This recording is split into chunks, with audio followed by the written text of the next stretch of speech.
राधे राधे मित्रों। तो मित्रों, आप लोग राधा किशन के अपकमिंग एपिसोड में देखेंगे कि मित्रों, वीडियो शुरू करने से पहले अगर आप हमारे चैनल पर नए हैं और अगर अभी तक आप लोगों ने हमारे चैनल को सब्सक्राइब नहीं किया है तो चैनल को कर लीजिएगा सब्सक्राइब और बेल आइकन को ऑल पे करके प्रेस कर दीजिएगा, जिससे कि हमारी नई वीडियो का नोटिफिकेशन आपको मिल जाए। तो मित्रों, आप लोग देखेंगे कि श्रीनिवास कहते हैं, अब मुझे यहाँ से जाना होगा गोविंदराज। कोलासुर को परास्त करने के प्रबंध मुझे करने होंगे। अब बस इतनी बात स्मरण रखिए, जैसे ही आपको इस गांव में शोर सुनाई दे, पद्मावती, राजा आकाश और उनकी सेना, इन सभी को लेकर पहाड़ी के पास वाले मैदान में मुझसे मिलिए, मैं वहीं आपको मिलूंगा। और फिर श्रीनिवास चले जाते। गोविंदराज कहते हैं, श्रीनिवास भी बड़ा विचित्र है, कोई भला आपदा को स्वयं निमंत्रित थोड़ी ना करता है। और फिर आगे आप लोग देखेंगे कि कोलासुर कहता है, असुर गुरु शुक्राचार्य से, क्या आदेश है मेरे लिए गुरुदेव, क्यों जागृत किया है आपने मुझे। और फिर असुर गुरु शुक्राचार्य कहते हैं, मैंने तुम्हें इसलिए जागृत किया है कि तुम अपना विष्णु से प्रतिशोध ले सको। क्या तुम्हारी तप की अग्नि ने तुम्हारी स्मृति छीन ली है? तुम्हारे परिवार को समाप्त करने वाले उस विष्णु को दंड दोगे या नहीं? और फिर कोलासुर कहता है, अवश्य दंड दूंगा गुरुदेव, किंतु वो नारायण है कहाँ? और फिर असुर गुरु शुक्राचार्य बताते हैं, नारायण इस समय करवीरपुर में है, अवश्य ही वो वहाँ अपने शुभ चिंतकों के साथ है, इनसे वो अत्यंत प्रेम करता है। तुम्हारी तप की शक्ति ने तुम्हें और भी बलशाली बना दिया है, नारायण भी तुम्हें पराजित नहीं कर सकता। तो जाओ कोलासुर, ले लो अपना प्रतिशोध और वध कर दो उस नारायण का। और फिर कोलासुर कहता, मुझे जागृत करने के लिए आपका बहुत बहुत धन्यवाद गुरुदेव। अब उस नारायण को मैं अवश्य दंड दूंगा, अवश्य प्रतिशोध लूंगा मैं उससे। और फिर मित्रों, आप लोग आगे देखेंगे कि देवी पार्वती महादेव से कहती हैं, महादेव, नारायण ने क्यों जागृत करवाया कोलासुर को, ये जानते हुए भी कि वो स्वयं उसका वध करने में असक्षम है। और कहती हैं आगे देवी पार्वती, महादेव, क्या आप अपने आराध्य की सहायता करने के लिए नहीं जाएंगे? और फिर महादेव कहते हैं, कोलासुर के वध में मेरी कोई भूमिका नहीं होगी, इस लीला में जो भी होगा आराध्य की इच्छा के अनुसार ही होगा, क्योंकि कोलासुर के जागृत करने की घटनाक्रम को साध्य ने ही प्रेरित किया है, तो अवश्य ही इसके पीछे उनकी कोई बहुत बड़ी योजना होगी। और फिर आगे आप लोग देखेंगे, भार्गवी कहती है, श्रीनिवास के आने से पूर्व यदि वेंकटेश लौट कर आ गया तो मुझे जाना ही होगा, मैं और अधिक समय नहीं मांग पाऊंगी। कहाँ हो तुम श्रीनिवास? और तभी भार्गवी देखती हैं वेंकटेश को और सोच रही होती, अब क्या करूं, वेंकटेश को फिर से मना भी नहीं कर सकती और न श्रीनिवास को मिले करवीरपुर छोड़कर भी नहीं जा सकती। और फिर वेंकटेश आ जाते और कहते हैं भार्गवी से, नमस्कार, अब चलें। भार्गवी सज है। और तभी भार्गवी देखती हैं बैलगाड़ी आ रही होती है और तभी वेंकटेश कहते हैं, कोई अतिथि आने वाला है घर पे। और फिर भार्गवी कहती हैं, ज्ञात नहीं। और तभी भार्गवी देखती हैं माँ, बाबा, और अत्यंत प्रसन्न हो जाती हैं भार्गवी और भागती हुई जाती हैं, बाबा के हृदय से लग जाती हैं और माँ के भी गले लग जाती हैं। और फिर तभी भार्गवी कहती हैं, वेंकटेश, ये मेरे माँ बाबा हैं। और फिर वेंकटेश नमस्कार करते हैं और कहते हैं आगे, वेंकटेश, मैं समझ ही गया था कि जिस प्रकार भार्गवी आपके गले मिली कि आप माता पिता हैं, इतने प्रेम से केवल माता पिता ही अपनी पुत्री से भेंट करते हैं। और फिर भार्गवी कहने जा रही होती है और तभी वेंकटेश कहते हैं, मैं समझ गया, इतनी दूर की यात्रा तय कर कर तुम्हारे माँ बाबा यहाँ पधारे हैं, तो उन्हें थोड़ा विश्राम करने दो और तुम भी थोड़ा समय उनके साथ व्यतीत करो। और बताते हैं आगे वेंकटेश, वो यहाँ पास में एक पहाड़ी है, एक खुले क्षेत्र में मैं जा रहा हूँ, क्योंकि वहाँ उस पहाड़ी के खुले क्षेत्र में भार्या मेरी प्रतीक्षा कर रही है। ठीक है। और फिर भार्गवी आज्ञा देती हैं और फिर वेंकटेश कहते हैं, आप सबको मेरा नमस्कार। और फिर मित्रों, आप लोग आगे देखेंगे कि वेंकटेश जा रहे होते हैं और तभी महर्षि भृगु कहते हैं, मुझे ऐसा क्यों लग रहा है कि मैंने इसे पहले भी कहीं देखा है।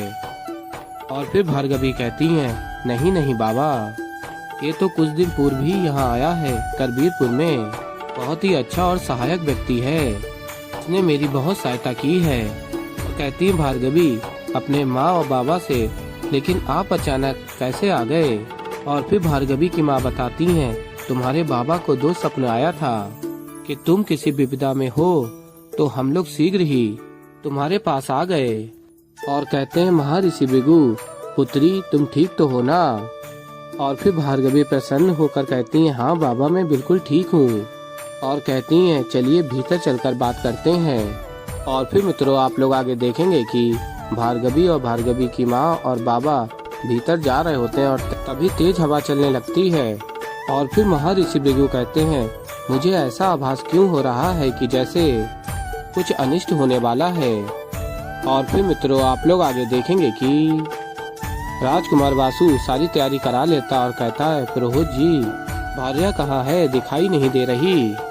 और फिर पुरोहित जी कहते हैं राजकुमार वासु से, पता नहीं कुमार, मैं उन्हीं की प्रतीक्षा कर रहा हूँ। और बताते हैं राजकुमार वासु को कि विवाह का शुभ मुहूर्त निकला जा रहा है। और फिर राजकुमार वासु स्मरण करता है असुर गुरु शुक्राचार्य की बात को। मैं नहीं जानता कि वो स्त्री कौन है, पर इतना जानता हूँ कि वो तुम्हारे साथ छल कर रही है। और फिर राजकुमार वासु ये स्मरण करके कहता है, नहीं नहीं, ये क्या सोच रहा हूँ मैं, आर्या छल नहीं कर सकती मेरे साथ। और फिर तभी वेंकटेश आते हैं और कहते हैं, ये क्या कर दिया, इतना बड़ा विश्वासघात हो गया मेरे साथ। और अपने नकली आंसू बना लेते हैं और कहते हैं, मैं क्या करूं, मुझे कुछ समझ में नहीं आ रहा है। और फिर तभी राजकुमार वासु कहता है, तुम्हें क्या हो गया वेंकटेश। और फिर वेंकटेश कहते हैं, राजकुमार वासु आपको इस विवाह के मंडप में देखकर मेरा संदेश सत्य में बदल गया है। और कहते हैं आगे वेंकटेश राजकुमार वासु से, आप भार्या के साथ विवाह करने जा रहे थे ना।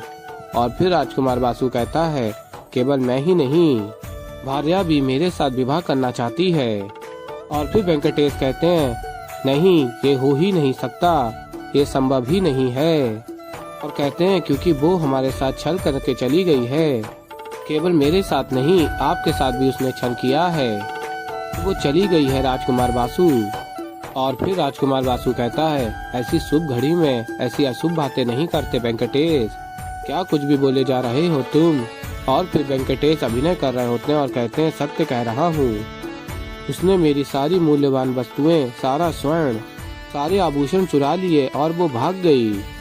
मुझे कभी लगा भी नहीं था और फिर मुझे पता चला उसने ऐसा कई सारे लोगों के साथ भी किया है। आप भी देख लीजिए कहीं आपकी सारी मूल्यवान वस्तुएं चुरा कर भाग तो नहीं गई है। और फिर वेंकटेश रोने का अभिनय कर रहे होते हैं। और फिर राजकुमार वासु वेंकटेश को देखकर कहते हैं, नहीं ऐसा नहीं हो सकता। और फिर मित्रों आप लोग आगे देखेंगे कि राजकुमार वासु देख रहे होते हैं और तभी वेंकटेश कहते हैं, मैं समझ गया, आपकी भी कुछ मूल्यवान वस्तुएं। और फिर तभी राजकुमार वासु अत्यंत क्रोध में कहता है, नहीं नहीं ऐसा नहीं हो सकता। और तभी गोविंदराज आ जाते हैं और कहते हैं, अरे हो क्या नहीं सकता कुमार, हो गया, ये देखिए गए सब। बताते हैं गोविंदराज, जब मैं गांव से भीतर आ रहा था तो मैंने देखा उस स्त्री को गांव से बाहर जा रही थी, दो बड़े झोले लेकर। ऐसी विचलित स्थिति में मैंने देखकर उससे पूछ लिया कि अरे भद्रे तुम ठीक तो हो, तुम्हें कोई समस्या तो नहीं है। तो मुझसे कहने लगी कि, और फिर गोविंदराज बताते बताते भार्या की ही आवाज में बोलने लगते हैं, दो बड़े बड़े तुच्छ मनुष्य पड़े हैं मेरे पीछे, मैं उन्हीं से बचकर भाग रही हूँ। और फिर तभी वेंकटेश देख रहे होते हैं गोविंदराज को और राजकुमार वासु भी वेंकटेश को देख रहे होते हैं और गोविंदराज को। तभी गोविंदराज कहते हैं राजकुमार वासु से, ऐसा वो कह रही थी तो मैंने मान लिया कि पड़े होंगे कोई तुच्छ मनुष्य उसके पीछे। और फिर तभी अत्यंत क्रोध में कहता राजकुमार वासु, भार्या भाग कर जाएगी कहाँ वो, तुम सब मारे जाओगे जब कोलासुर यहाँ आएगा।